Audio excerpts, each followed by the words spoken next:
शिव महापुराण में आप भीड़ बढ़ाने के लिए कभी मत जाना। और हम तो आपके भी हाथ जोड़े, जरूरी नहीं है कि तुम भीड़ बढ़ाओ। शिव महापुराण की कथा में जितनी देर तुम बैठो उतनी देर तुम ये विश्वास मानकर बैठना कि मैं बैठी हूं बाबा के चरणों में, तो ये मेरा विश्वास है कि शंकर भी मेरे कार्य सिद्ध करने के लिए मेरे घर तक पहुंचे।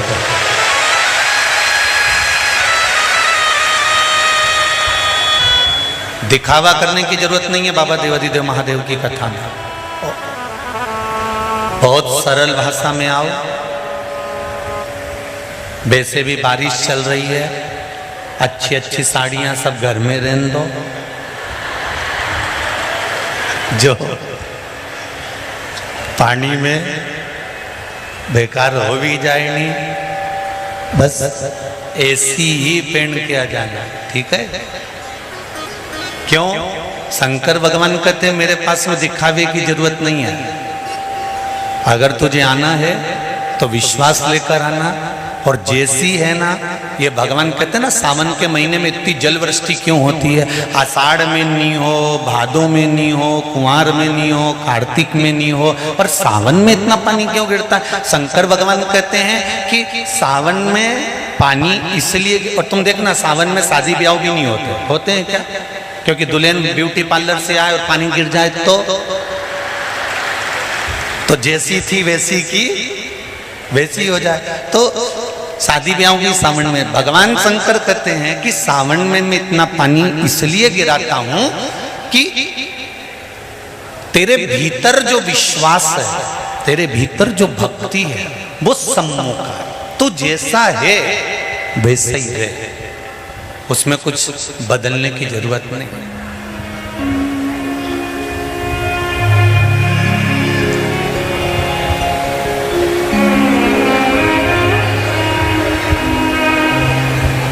हम बहुत सारा चंदन लगा लें, माला वाला पहन लें, और शंकर जी के बहुत बड़े भगत बन के बैठ जाएं, तो भगवान शंकर कहते हैं ऐसे भगत बनने से कुछ नहीं होगा।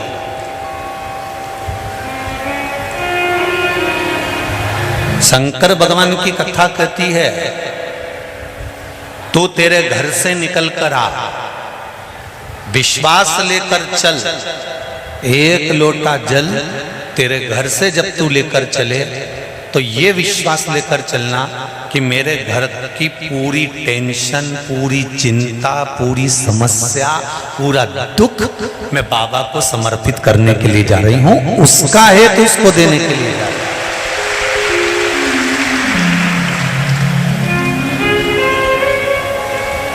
और कितनी भी अच्छी पड़ोसन होना, मंदिर में अपना दुख उस पड़ोसन को कभी मत सुनाना। कितना बड़ा भी करोड़पति तुम्हारे साथ मंदिर में बैठा हो और तुम्हारे पास में पर्स में अगर पैसा नहीं है, तुम्हारे पास में कोई रुपया नहीं है, तो तुम अपनी पड़ोसन से मांगकर 1 रुपया भी मंदिर में मत चढ़ाओ।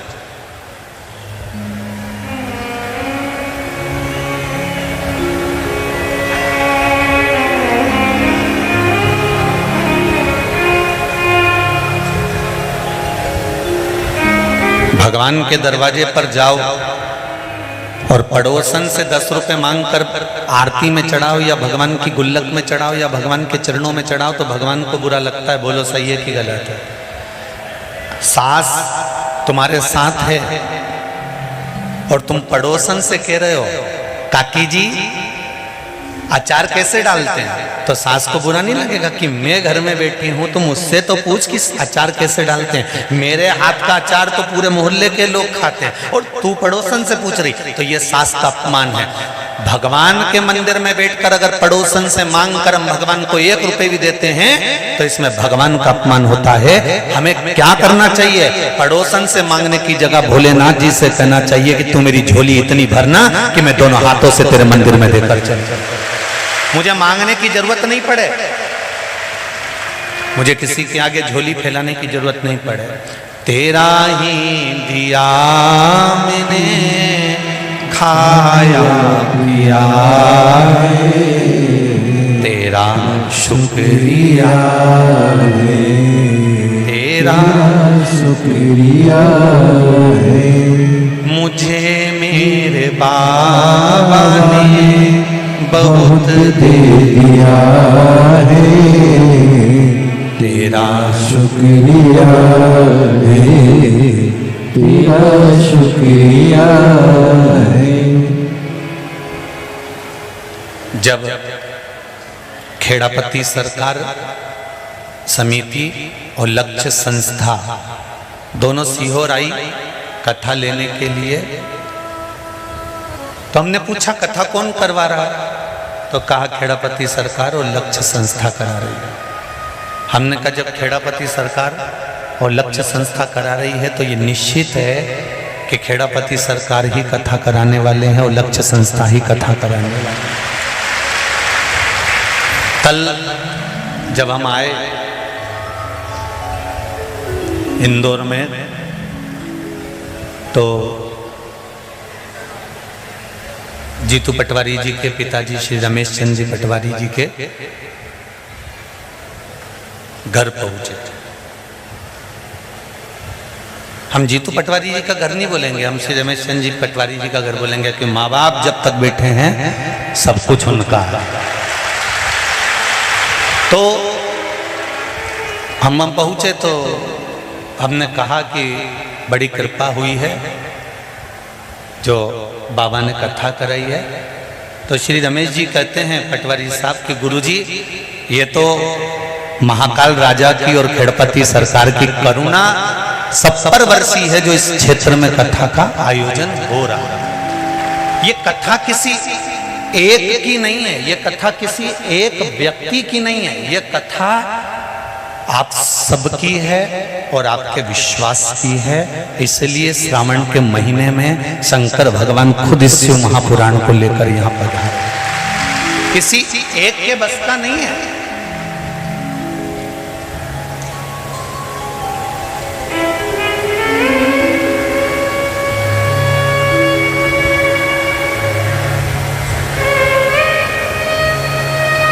मंदिर का जब घंटा नहीं बजा, मंदिर का जब घंटा नहीं बजा तब पांडवों ने पूछा हमारी सेवा में कोई कमी रह गई है क्या, हमारी सेवा में कोई कमी है। कहा यज्ञ तो ब्राह्मणों ने पूर्ण करवाया,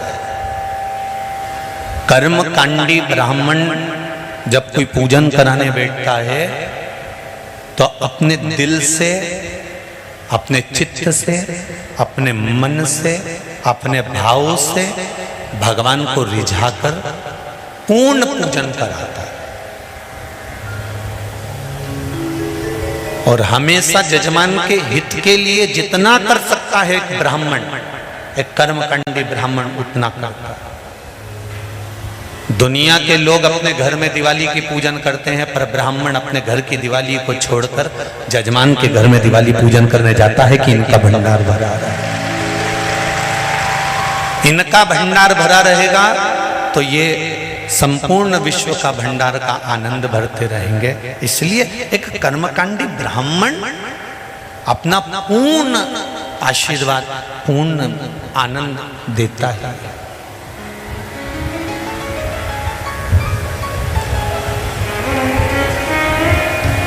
महाराज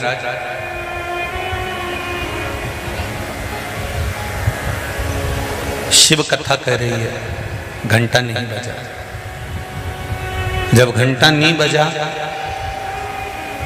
ब्राह्मणों ने कहा कि हमने यज्ञ पूरा करवा दिया, हमने यज्ञ अच्छा करवा दिया, पर दो तरह का यज्ञ होता है।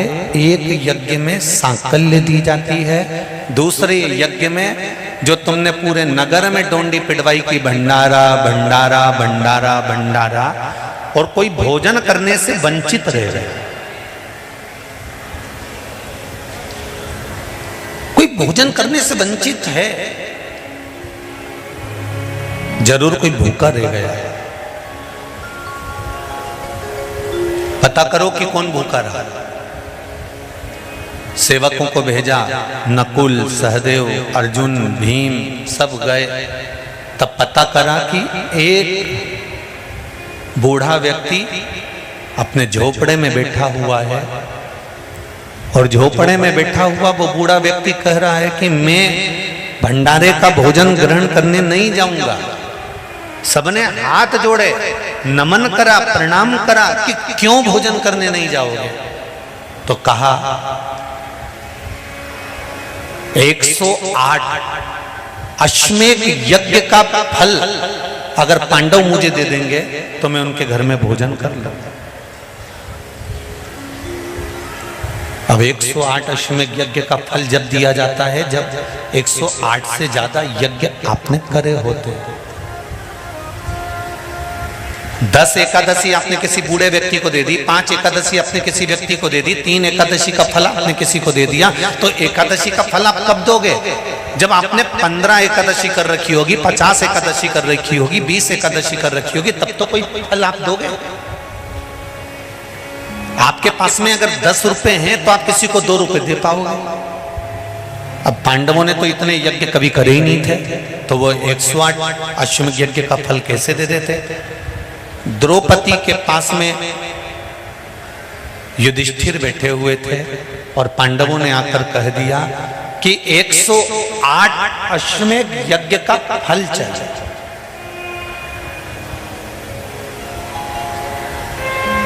एक 108 अश्वमेध यज्ञ का यदि फल मिलेगा तब वो बूढ़ा व्यक्ति भोजन करने के लिए आया। कहा, द्रौपदी बोली हमने तो इतने यज्ञ नहीं करे, पर चलो मैं उस संत को मनाने के लिए चलती हूं। द्रौपदी के लिए पादुका लाई गई, द्रौपदी ने पादुका नहीं पहनी।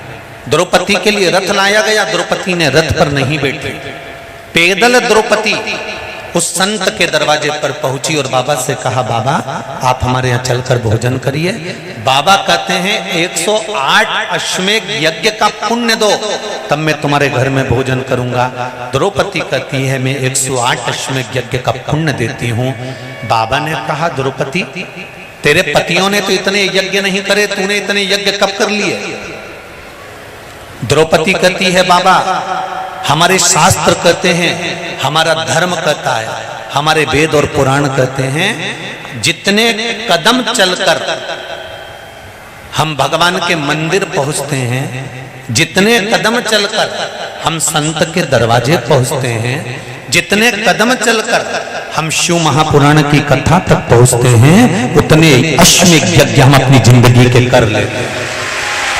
उतने अश्वमेध यज्ञ हमने करते हैं और हमारे अश्वमेध यज्ञ कोई साधारण नहीं है।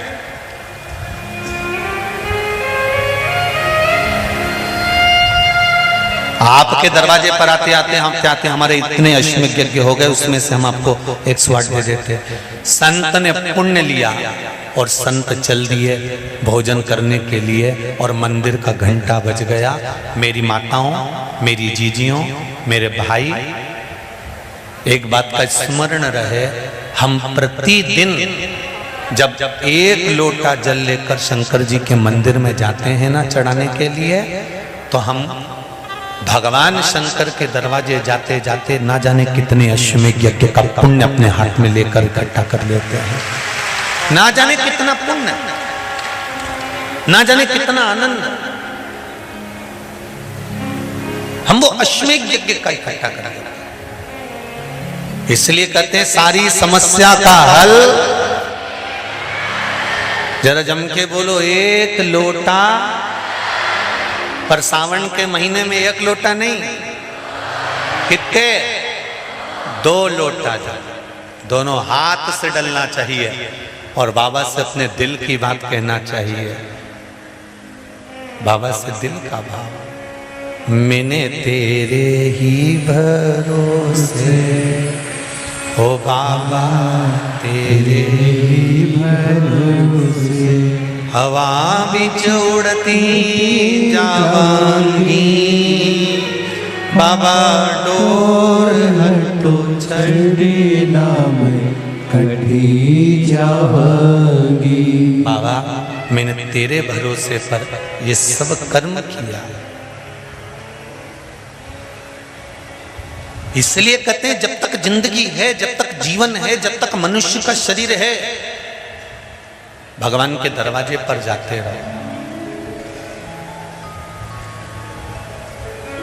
जीते जी भगवान के द्वार जाओ। अपन जीते जी अगर भगवान के दरवाजे नहीं जा पाते, उसका दरवाजा तक हमने नहीं देखा, उसकी चौखट तक हमने नहीं देखी, दुनिया के लोगों ने हंसी उड़ा दी, बताओ मंदिर जाने से कुछ होता? लोटा भर के पानी चढ़ाने से कुछ होता? नहीं होता। तो ये पत्र हम क्या करते? ये देखो एक पत्र आया, ध्यान दो।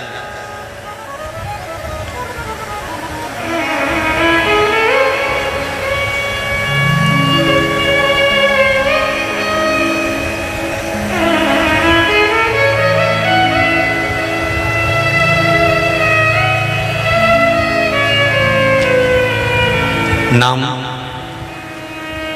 रश्मि वैष्णव। कहीं बैठी हो तो हाथ हिलाइएगा, जहां बैठी हो दोनों हाथ हिलाइएगा। रश्मि जी वैष्णव।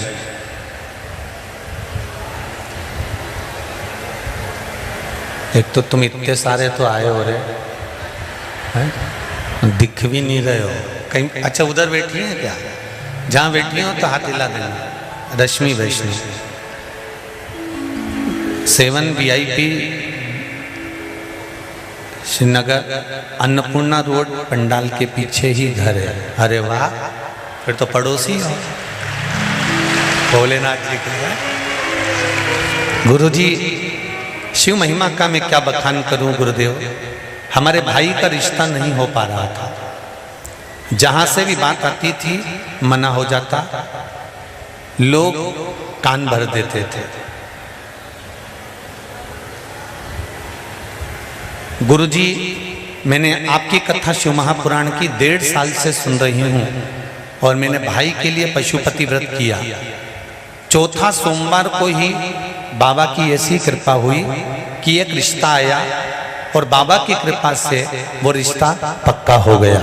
9 फरवरी 2023 की शादी निकल गई है और महादेव के आशीर्वाद से लड़की भी बहुत अच्छी मिली है। सोमवार के अगले ही दिन हम लोग कुबेरेश्वर धाम जाकर बाबा को प्रणाम कर कर आए। दूसरा पत्र है राधा वैष्णव, दरीसा माइंस राजस्थान से। कहीं बैठी हो तो हाथ हिलाइएगा। गुरुजी, यही व्रत हमने भी अपनी मामी जी को बताया और मामा जी को नौकरी से निकाल दिया था कारणवश, और उन्होंने भी पशुपति व्रत किया। चौथा सोमवार को ही मामा जी को फोन आ गया और नौकरी लग गई। बाबा के बताए हुए 1 लोटा जल से वही पानी हमने घर के सब लोगों को दिया। गुरुजी, मम्मी की शुगर अच्छी हो गई है, पापा का पैर और भाई को हार्ट हृदय में तकलीफ थी, वो भी बाबा की कृपा से सारे ब्लॉकेज हट गए। ये शिव है। कोई कहे कि शिव क्या देता है, हम कहते हैं एक बार तुम दिल देकर देखो, फिर वो क्या नहीं दे देता है ये उसके ऊपर। आप दिल तो दो।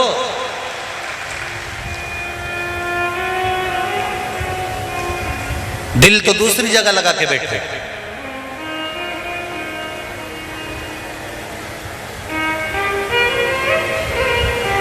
संसार के लोगों को दिल दोगे ना तो रात को 8 बजे से लेकर रात को 1 बजे तक बात करना पड़ेगा। बोलो सही है कि गलत है? जब तक नेट खत्म नहीं हो जाए। और परमात्मा को अगर दिल दिया है तो तुलसीदास जी लिखते हैं आदि में पुनि। एक क्षण भी हमने अगर हमारे भोलेनाथ को दिया है तो निश्चित है मेरा शंभू, मेरा शंकर तुम्हारे दुख की घड़ी में हर पल तुम्हारे सामने खड़ा मिलेगा। हर पल, हर क्षण, हर समय। आप सभी लोगों को सावन के पहले दिन की ढेर सारी शुभकामनाएं। बाबा आप सब लोगों की हर मनोकामना पूर्ण करे।